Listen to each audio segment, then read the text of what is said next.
നിന്റെ വലത് കണ്ണ് നിന്നെ പാപം ചെയ്യാൻ പ്രേരിപ്പിക്കുന്നുവെങ്കിൽ നീ അത് ചൂഴ്ന്നെടുത്തെറിയുക. 2 കണ്ണുകളോടുകൂടി നരകത്തിൽ പോകുന്നതിനേക്കാൾ നല്ലത് ഒരു കണ്ണുമായി സ്വർഗത്തിൽ പ്രവേശിക്കുന്നതാണ്.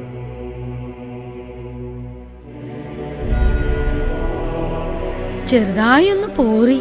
എന്തിനാ അങ്ങനെ ആശ അടക്കി ജീവിക്കുന്നത്? 2 കണ്ണുകളും ചൂഴ്ന്നെടുത്ത് സ്വർഗത്തിൽ പോകുന്നതിനേക്കാൾ നല്ലതല്ലേ പത്രോച്ച? ആർക്കും കുഴപ്പമില്ലെങ്കിൽ എല്ലാ ആഗ്രഹങ്ങളും സാധിച്ച് നരകത്തിൽ പോകുന്നത്. നല്ലോണം ആലോചിച്ച് പറ.